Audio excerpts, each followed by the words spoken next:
Well, okay. Well, that was interesting. Good evening, everybody. This is Jeff Witt, And I'm Lakeisha Hines. and we are Ask the Experts, and we're doing this live for you tonight. It's just me and Lakeisha with you tonight because Hasani had a previous engagement, but we will be here to answer your questions.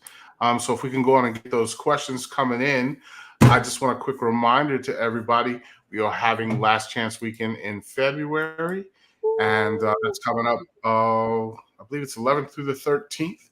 And so Yes. if you have not registered, register. Also remind everybody, like, subscribe, and share this broadcast. I also want you to know tomorrow is the first day of Foundry. And so that's a men's program that we have that is going to be outstanding. It's going to be life-changing. And I want to make sure that you guys kind of get an idea and a feel for some of the results that are coming from the men that have worked with us in the past. And so I am going to go on, if I can, Lakeisha, and play a little testimonial for you guys. Yes. Here we go. Good morning, all. My name is Julian, and I've been working with Jeffrey Witt for about just under 6 months now. The experience has been phenomenal, educational, and life-altering. I can honestly say that in the last 6 months, I have grown more in my personal and professional and spiritual life than I ever did in the last, say, 18 years of being employed and studying, or whatever you want to call it. I'm 30, coming on 36 now, and everything that this program has taught me, I apply it to every factor of my life. I've seen career progression in areas that I didn't believe were possible at times. And it has rejuvenated my passion for learning.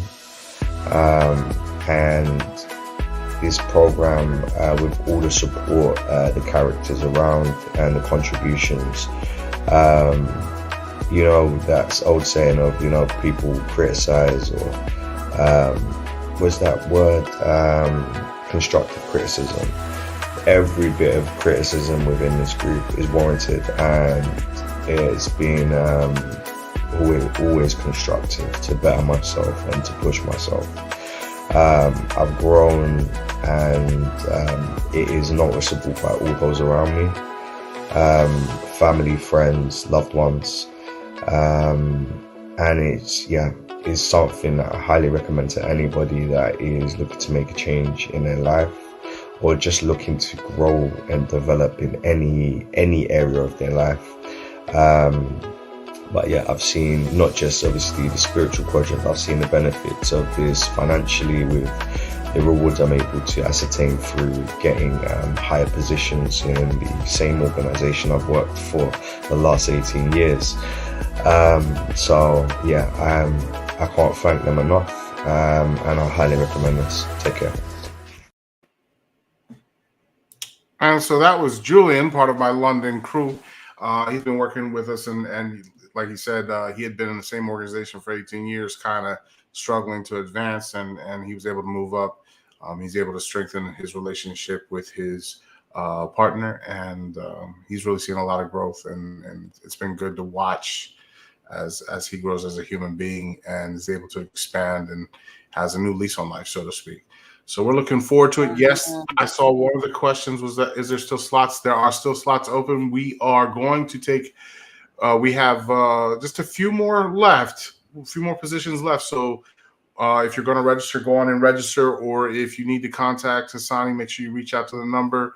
The link for it is not on the website, folks. It is in the descriptor right here below. So look below for the Foundry, and you will see that experience. There's also Unearthed with Danielle. I know for the Foundry, we're taking registrations up until mid-afternoon tomorrow. I don't have an exact time, but just reach out anyway.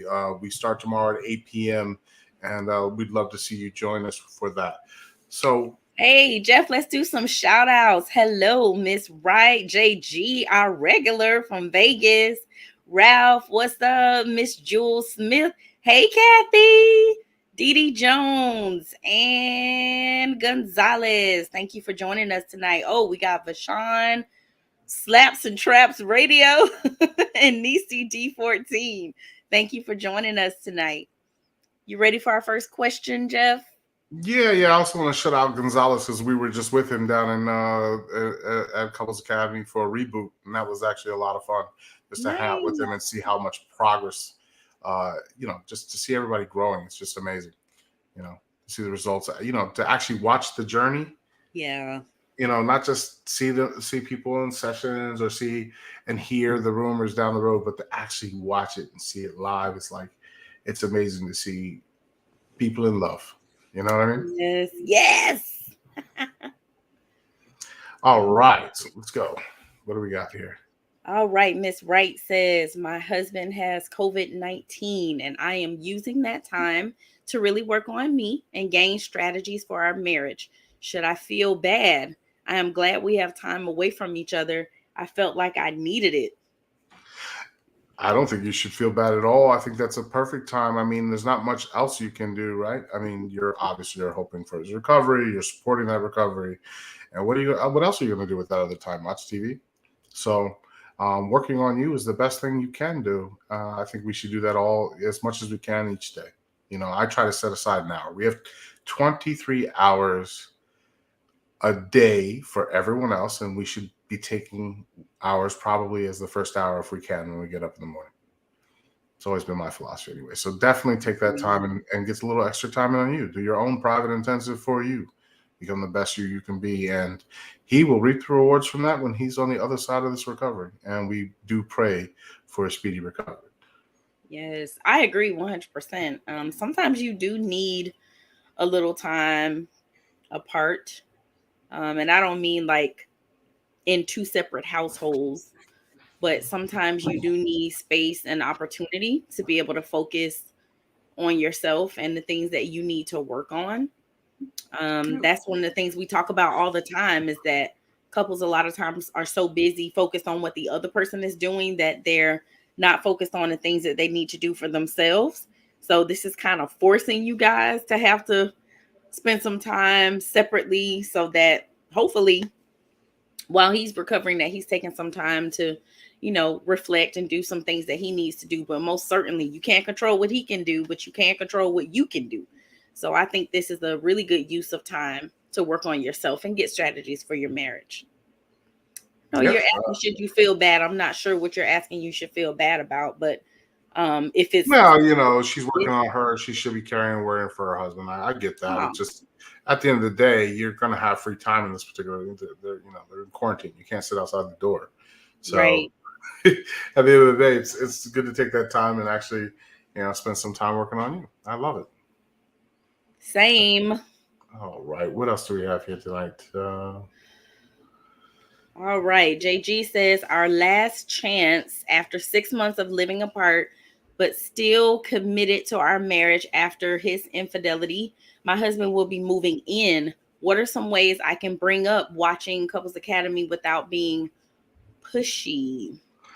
Well, one of the easiest ways, I think, would probably just to be able to broach the subject. Say, listen, I've looked for some things that are helping me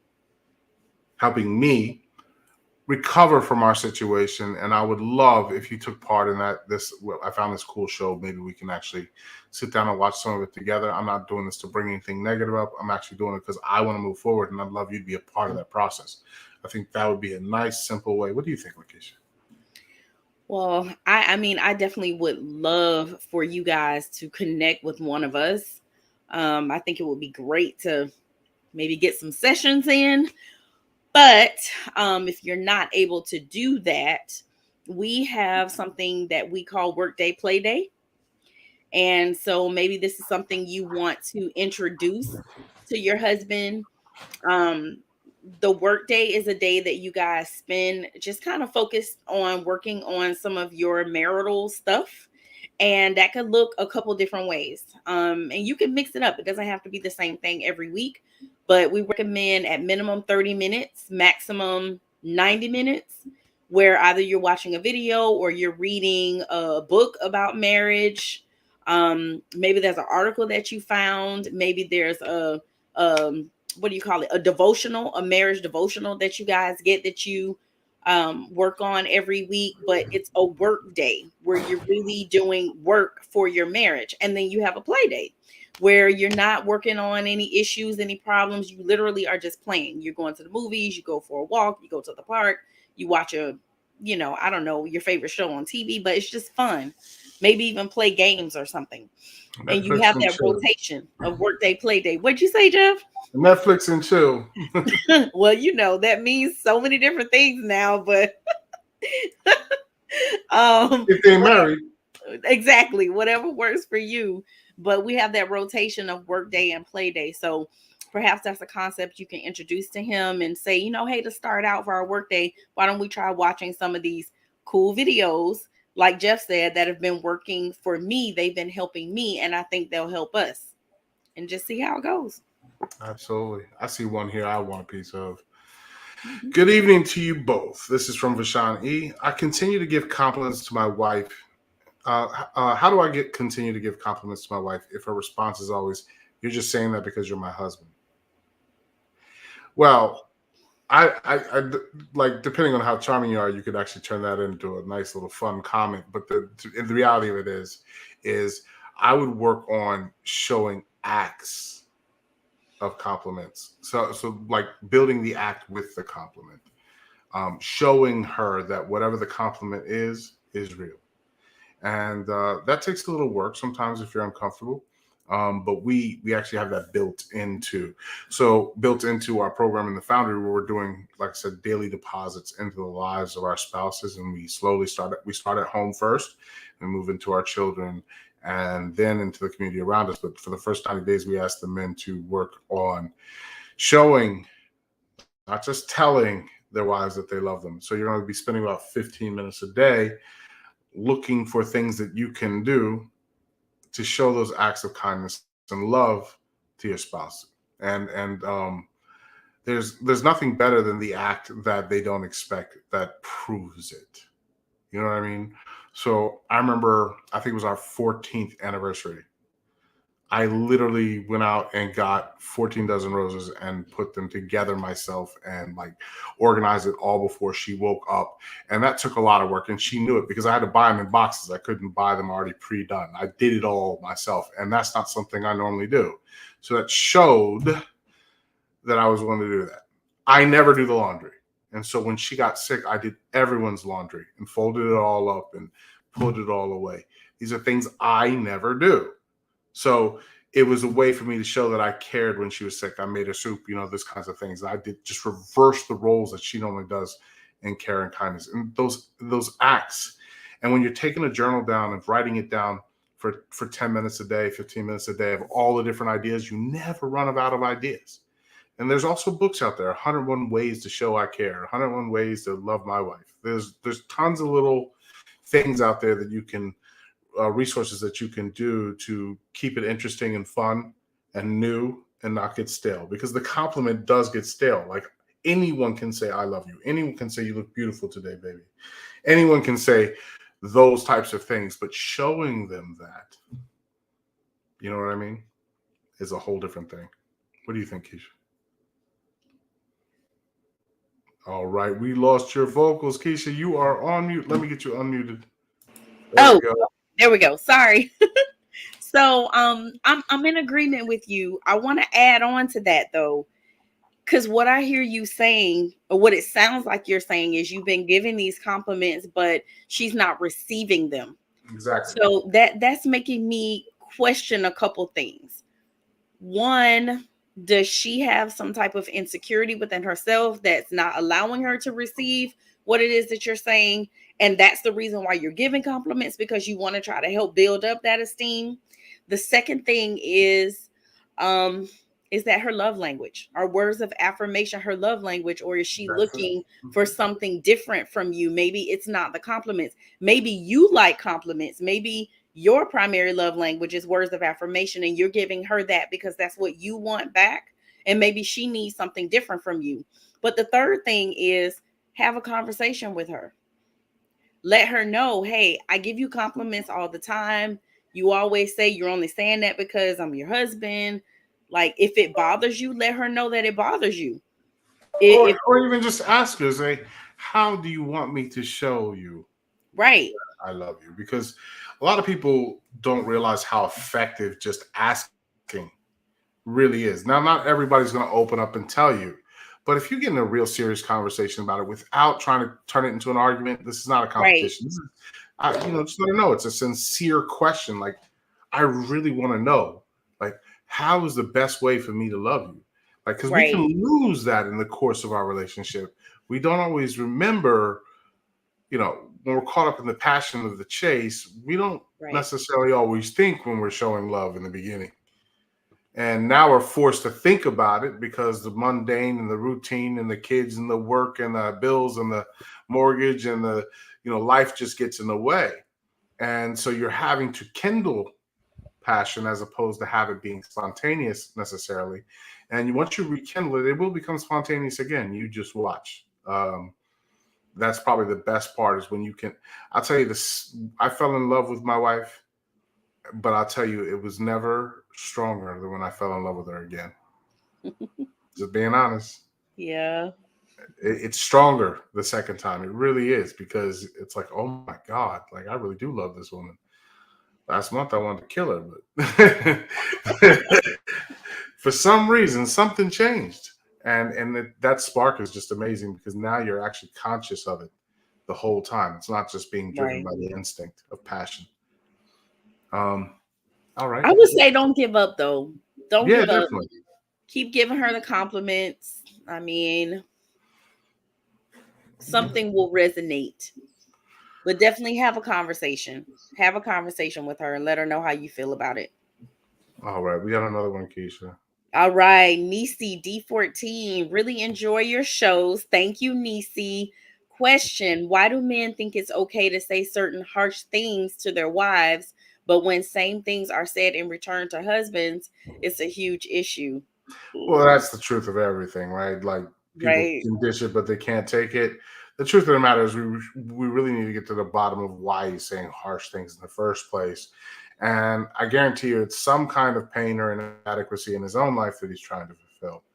That's one of the things we're trying to work with with the Foundry program, is trying to melt all that slag away. So one of the things about a Foundry is we it's when you actually take and pour the metal into a mold. You're forming something that you desire for your life, and part of that process is cleaning away all that extra baggage that we brought in from our past. So there's probably triggers that are going on that are making them say things, and they may not even be triggers that come from you. It may be being built up at work and coming out at home. It could be built up with the pressures of life and finances and identity and all these different kinds, and then coming out on you. Unfortunately, our spouses and our children tend to be the punching bags for the pain we receive in the world. And definitely would love to help work with him if he's open to it. Yeah. Awesome. My only comment, because I agree with Jeff, my only comment is don't return his harsh comments to him. Nobody wins in that situation. I'm asking you to try to be the bigger person. I'm sure that his words are hurtful. If you're saying that they're harsh, I 100% get that. But you don't want to return that to him. Try to be the example of what it is that you want to see. Model the behavior that you want to see. And instead of speaking harshly to him, let him know how his words affect you, and that you don't like it doesn't feel good. And since you've already done it, you can use those past experiences to reference and say, hey, when I turned around and did it to you, how did it feel? But I definitely would not continue to return negative to him. Don't send it back. There are all kinds of ways to diffuse. I would love to do a show on diffusing those kinds of things, because it's really important to learn how to diffuse anger with statements. I've seen so many people learn that skill and that gift, and it's too complicated to get into in a short soundbite. So I don't want to start something and ask somebody to go use something that backfires on them. But there are some psychological stunts, and I call them stunts only because they're implemented in a way that's quick and fast and eye-catching, that cause people to stop right in their tracks and stop the argument. And when you know how to do it, when you have to understand the framework, though, or it can backfire. So I don't want to get into that too much now. We got another question here. Curious if scheduling and counseling with Jeff to improve myself or with Hasani for infidelity that occurred 6 years ago. I would tell you this. Take advantage of the 15-minute call that's free and discuss it with Hasani. And based on that conversation that you're going to have with him, he's going to point you in the right direction, whether you should be working with me to work on you, improve yourself, or whether there's some things that need to be going on, or whether you guys should be doing couples counseling together. And there's definitely always want to work on yourself.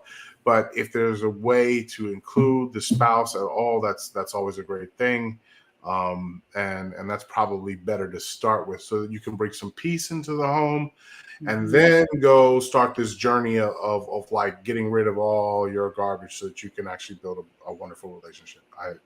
I had to do the same thing. So definitely there. What do you think, Keisha? Yeah, definitely 100%. Hasani is like, he can, in that 15 minutes, kind of unpack most of what it is that you're saying and be able to lead you and guide you in the right direction. It's never wrong to work on yourself. It's never wrong to work on your relationship. But sometimes you need to do one over the other. Does that make sense? Like, and every situation varies, because if you're in pain but not in crisis, there may be one way. If you're in crisis, it may be a completely different way. If both of you are in pain, but you're still functioning, then the best road may be individual work yourselves. If you kind of got beyond that, it just depends on where you're at in that journey. And absolutely. And he'll definitely sit down and have a conversation with you and help you find out exactly what that is. Gonzalez, my man, amen. Family workday and play day has been working since our last chance weekend in September. Yay. And I'm going to tell you, like, honestly,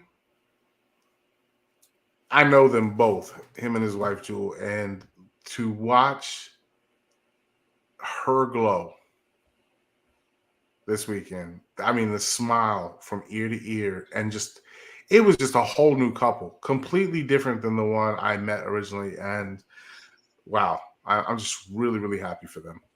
And we got a couple more compliments. I know people have questions out there, but what I'm going to do real quick is I'm going to just get you in on the last chance weekend so you guys can have some information about that. I really want you guys to check that out in February. What better way can you come into, if you're in a bad spot right now you're in a bad place in your relationship, you do not want to go into a angry Valentine's Day.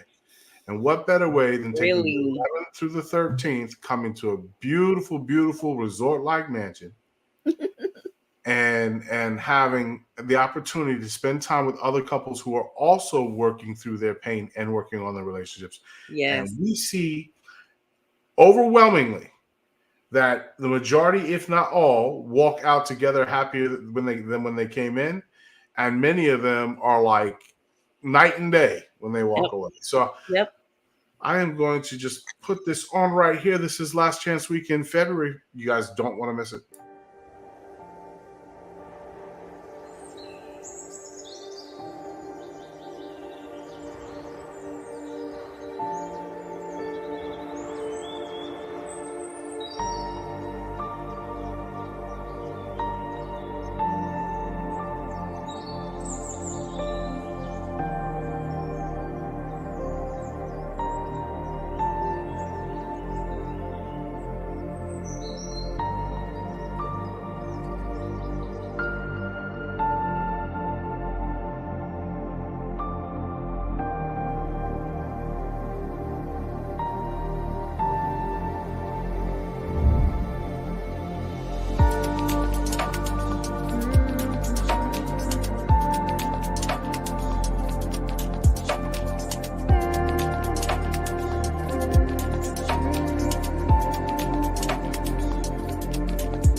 All right, people. That link for Last Chance Weekend is right below.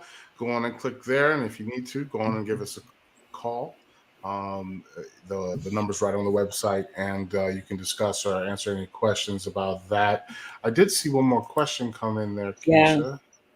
Yeah, I just wanted to say, man, I keep saying this, like, we really need to do like before and after pictures for the couples, like when they show up on Friday, how they look, and then how they look on Sunday when they leave, because it is night and day. Like when they It's sit like a down, remodeling show.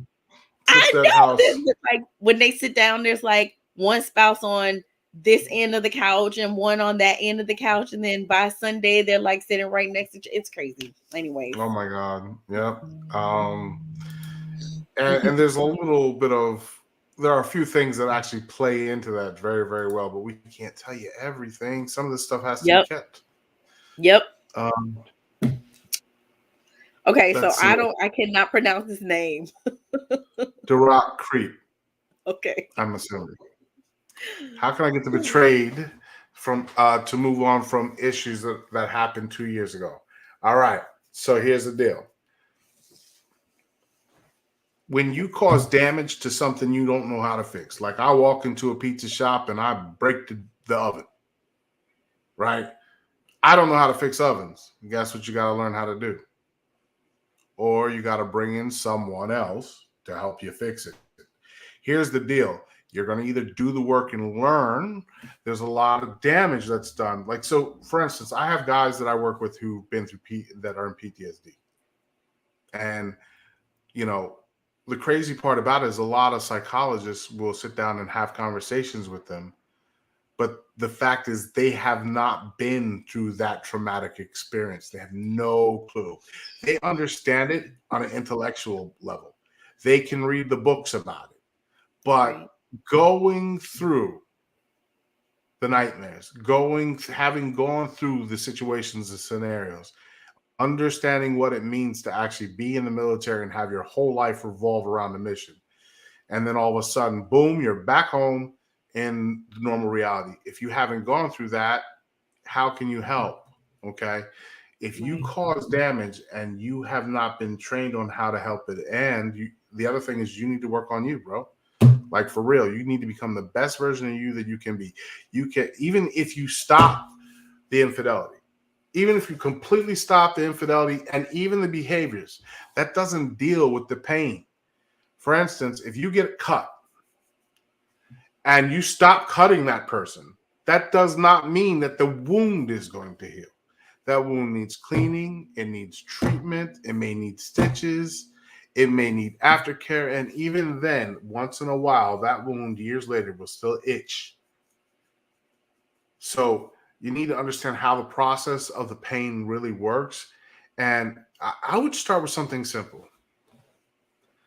Just simply ask her, hey, listen, is there anything that I can do to help you move beyond it? Would couples counseling work? Is there something about me that you need me to change? Right. It could be as simple as changing your phone number. It could be not having a passcode on it anymore. It could be any behaviors that I do that trigger you. What are they, and how can I help avoid those? These are some things that you can do on a small end, but these are not going to fix it forever. It took my wife 3 years to recover from an emotional affair. 3 years. So I know you're at 2. If you're at 2 and you're doing the right things, she may need help. Yeah. But if you're not doing all the right things, and if you don't know what all those right things are, then you got to work on you, bro. You know, become the best you can be, and that means showing up in every single way, be supportive. You know, there's certain things that, you know, need correcting, because like we're not meant to just become a punching bag after everything at the end of the day. We do have to take a little bit of that in the beginning at least. But if we're working on becoming a better version of ourselves and it becomes apparent, it does make it much easier for her to deal with. Well, I just, all I want to add on to that is, you know, with the wound analogy, whenever there is a wound, there will always be a scar. Yep. So my question is, what type of scar are we talking about? Did the wound heal properly? Right? Because if it doesn't heal properly, then there will continue to be new infections, right? If it doesn't heal properly. So, That's what right. was the work? What has been done over the past 2 years? Has there been work done?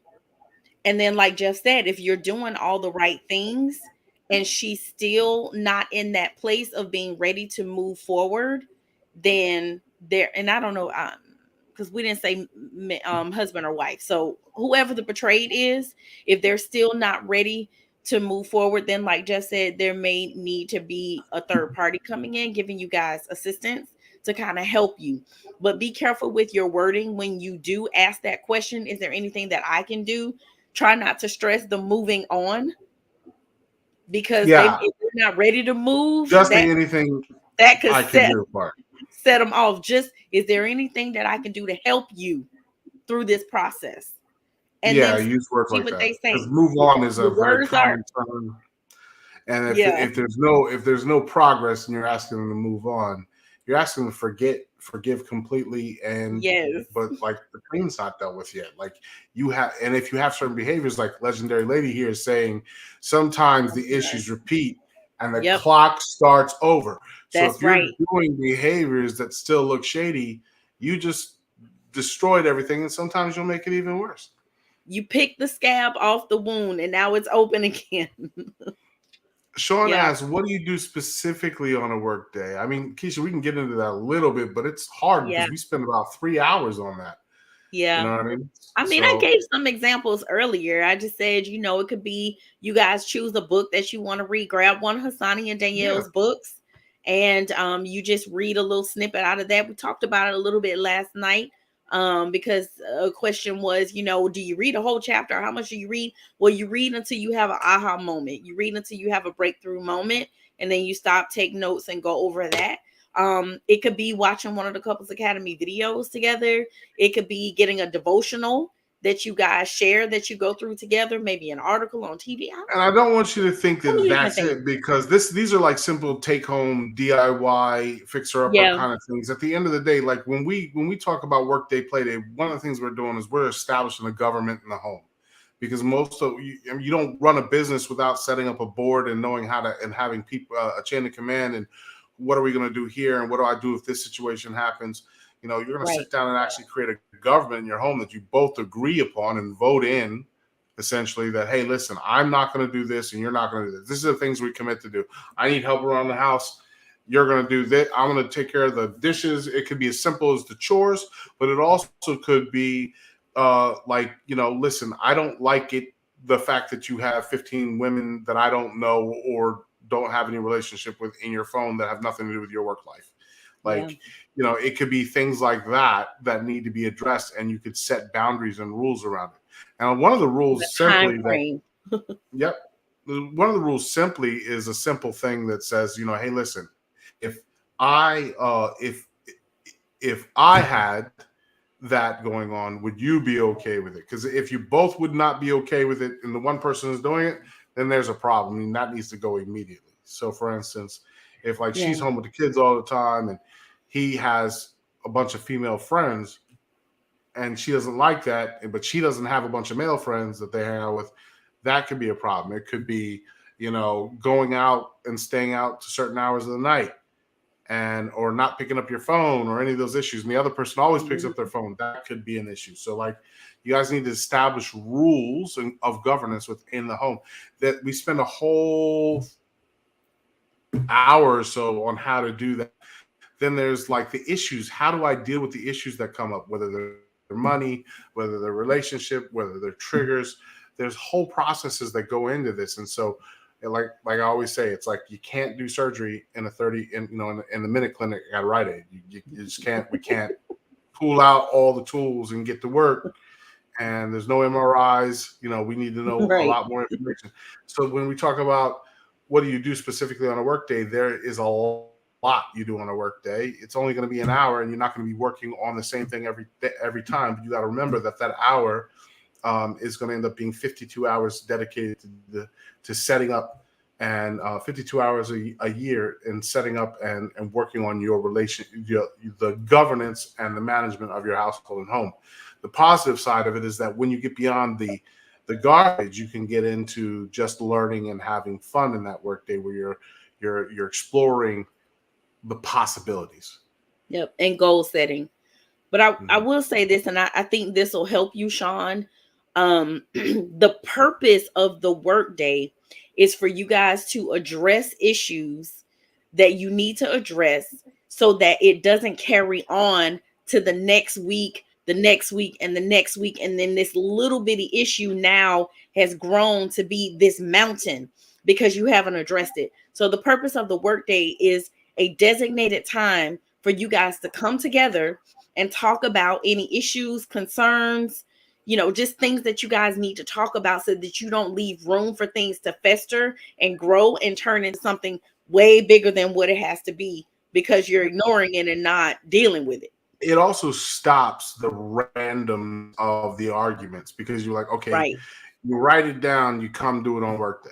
Okay. Right. I mean, obviously, if you do something traumatic, you're going to catch it no matter what. But if it's these little things that build up, instead of snapping off, you say, you know what? That's my work day. We're going to talk about this on work day. But if you're doing work days, you must have play days, and you leave all that junk in the work day when you go into a play day. Because if you don't do both, you need some time to just say, you know what? Forget the world. We're going to, because you have the marriage. That's the business of the part of the whole thing. But you also have the relationship. And if you're working on the marriage and not on the relationship, there's no fulfillment. Yep. The play day is the reward from the work day. Yes. And you leave everything in work day. Even if it's unresolved, you still need to go out and have fun. Because I tell you, me and my wife, we get into arguments. And you know, one of the best therapies we ever used to have? All of a sudden, we connect when we went shopping. We weren't shopping for clothes. We were shopping for groceries. So I wasn't like buying my way out of the situation. Right. We were shopping for just regular grocery shopping, and we found ourselves laughing and giggling in the aisles. And, at one point we had gotten away from that. And that wasn't really a play day for us, but just being out together and not thinking about anything else but what you want to do and what you want to get. And, just discussing what we were going to make and what we were going to put in the menu. It brought something to the table. And then we started incorporating real play days. It got fun. We did, the fake skydiving thing. My wife would never jump out of a plane. I fly.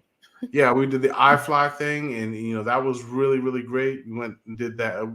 A bunch of those kinds of things. They're just bucket list items. Stuff you say you always want to do. Yep. Sorry, things you always want to do. Yeah. One last question, Jeff, and this is for you. Okay. Okay. Well, because I'm going to put it this way. 2 minutes, Jeff. 2 minutes. 2 minutes. All right, 2 minutes. So everyone's lying all the time, every day, in all ways. They're lying to themselves and they're lying to others. The problem is, in this world, there's two things that drive men in this world. And that is women and resources. Once you have your woman, you should be good.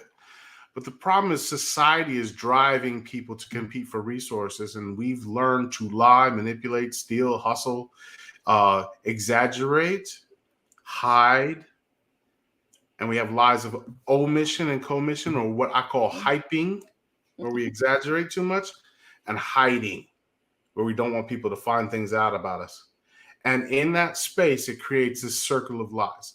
So one of the things I tell men that we have to start doing when we're like in Foundry, this is going to be a big thing, is it's not just about telling the truth.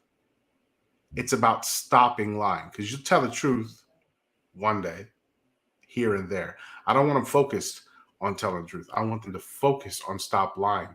And what you find, and I'm still finding, you keep uncovering new lies that you tell, where you're just not keeping it straight. People ask me, hey, how you doing today? And I say, I'm good, but really inside I'm terrible. That's the first lie.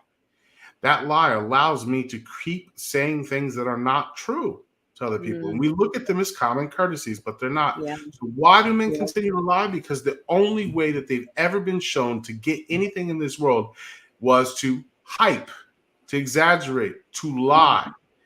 It's probably how they ended up dating you, or because we always go on dates and we put on our best. We don't go looking like we do every day, every hour of the day. We put on our best. We say the best things. No one goes, "Hey, my name is Jeff and I drink too much." No one Right. goes, "Hey, my name is such and such, and um, I don't take showers on Friday or Saturday or Sunday."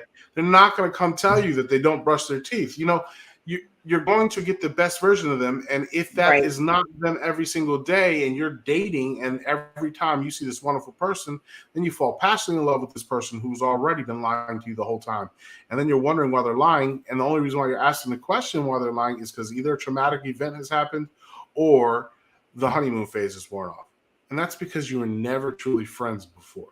We'll get into all that a little bit more, but I know that we are definitely over Way time. over time. And so I did tell Hasani, and Keisha, you can hang out if you want to, but I did tell Hasani that I would answer a few questions if anyone has them, but you got to post them quick, fellas and ladies, about Foundry, because we are starting tomorrow. You have only you have less than 24 hours to get registered. Hey, Reach out, Foundry.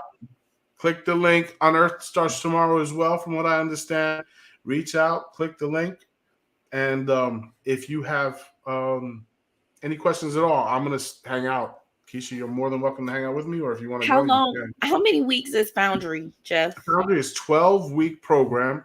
It's going to involve a group coaching session with the small group of men. We're trying to keep it smaller than some of my groups are. And we will be talking about certain and establishing certain frameworks to live by, that literally you will have a matrix that can solve and answer almost any question you have about your own personal life, and how to deal with any of the problems that you've been dealing with, whether it's things from the past, things in the present, or things for your future. You will be able to solve and resolve and get answers, if you're willing to do the work. Now, it's not just that one day. There's daily accountability check-ins. They'll only take about 2 minutes. You're going to have to do some work for that accountability. That should take about an hour a day. That's for you developing yourself. You will have some reading that's required, and we'll be discussing that as part of the daily check-ins. And there will be some challenges that we're going to set. We're going to play this game, which we call the impossible game, where we're going to just set a future goal that's just beyond attainable for us, and we're going to chase it and see if we can get there. And that goes beyond the 12 weeks, where we're going to teach you guys how to play this game. And when you do it, I'm telling you, like, your life will explode. Like, we deal in the 4 quadrants: the spiritual, the emotional, the physical, and the financial. And so some of the challenges that some of these guys come up with are absolutely insane. But I always go insane with them. So if you go insane, like, I want to bungee jump in the Grand Canyon, and I'll do it with you if you want to. And if I'm doing a swim with sharks things, those are all the physical challenges. Then there's some people have money goals. Some people have relationship goals that are really important. Sometimes it's traveling with the spouse, and they want to do this impossible thing. How do I pull it off? And how do I, save the money or find the best deals? It's a lot of fun. It turns the game of life into a winnable game that doesn't feel like a burden. And I've watched guys have so many breakthroughs, promotions at work, happy spouses that weren't happy before. I've watched people who had identity crises turn around and absolutely know and love themselves. If you ever want to see what that looks like, whether you like him or not, go look at a picture of Jeff Bezos at 99 versus now. If you just Google that, you're going to see one guy who looks like he's just disheveled and has Amazon painted on his wall, in Mark. And then you see, the turtle, and he kind of looks buff. That's the kind of difference you're going to see. You're going to see changes in your life that take you from one extreme to the next. The same way that Last Chance Weekend takes couples from hating each other and sitting across the room from each other, and putting them together and smiling on the last day. Yep. Hey, so there is a question. They wanted to know, who is this legendary lady? Wanted to know, will the program deal with their infidelity? Absolutely, in a way, yes, because when we're dealing, so it deals with life over, it deals with them working on becoming the best version of them. Relationships is an aspect of that. When we deal in the emotional quadrant, we're talking about how to manage our own emotions in situations so that we're doing the right things. We also talk about how to work with dealing with other people's emotions. And so it does deal in that relational part of it. It also talks about living right and telling the truth at all times. So that's going to help with the relationship, because 9 times out of 10, all the other things you want to work on come from the lies. Yeah. Once we can get these men to stop lying and just tell the truth and walk in that truth, it becomes so much more apparent who they are, and you don't have as many trust issues. Here's the thing, fellas. When you decide to stop lying, at first it's going to throw a lot of people off. Sometimes you may end up being too blunt. You're going to have to learn how to round out your truths, because you don't just, you can pull somebody to the side and tell them their breast stinks. You don't have to tell them directly out loud in front of a crowd. You got to learn those kinds of techniques. You know what I mean? So I'm not just saying that. That's just kind of a joke. But the truth of the matter is, you're going to learn some systems that will allow you to walk in truth. And then people, once they realize that you're telling the truth all the time, they come to depend on you. They may not even like you, but they know that you're always a straight shooter. And then if people know you're a straight shooter, they're willing to bend over backwards to work with you in any of the areas that they know you're good at, regardless of whether they like you as a person or not. So yeah, it will deal with, it's not directly dealing with infidelity head on. It's dealing with making them a person that would never even think about infidelity, if that helps, legendary lady. Yeah. And Kathy McCoy, I see you say your husband needs it. Sign him up. Sign him up. Let's get him in. If he needs to talk to Hasani, then we can do that. Just call the number or click on the link, and we can get you started. There was one other question. Hey Jennifer, listen, call Hasani. Do the discovery call with Hasani and let him walk you through that. What he thinks would be the best thing for you to do. We'll need a little bit more information to be able to make that decision, because it is an individual type of thing. Every couple that comes in, they're dealing with different things. So I would say just set up the discovery call, and I'm sure Hasani will be able to guide you in which direction you guys should go in. But thank you so much for the interest, and I hope we see you soon. Yeah, and there's benefits to both. Sometimes the power of the group makes it so much more powerful. Sometimes the deepness of the pain makes it better if it's an intensive one-on-one. Yep. So the weekend getaways, we call those intensives. Now, the real getaways are for couples who've successfully come through on the other side, and we are doing that this summer in June. Stay tuned for more info on that. That's going to be a fun event in Puerto Vallarta. Actually, it's Nuevo Vallarta, but beautiful, beautiful place. But yeah, so the last chance weekend or a private intensive, those are the two things you're looking at, Jennifer. Like she said, taking advantage of the 15-minute discovery call, and we can get you on your way to a much better situation. All right, since we don't have any more questions, I think we are going to wrap up. Thank you all for joining us. Remember, like, share, subscribe. And stay tuned, and we will be back tomorrow evening with more. Hasani will be with us back then. And you guys have a great night.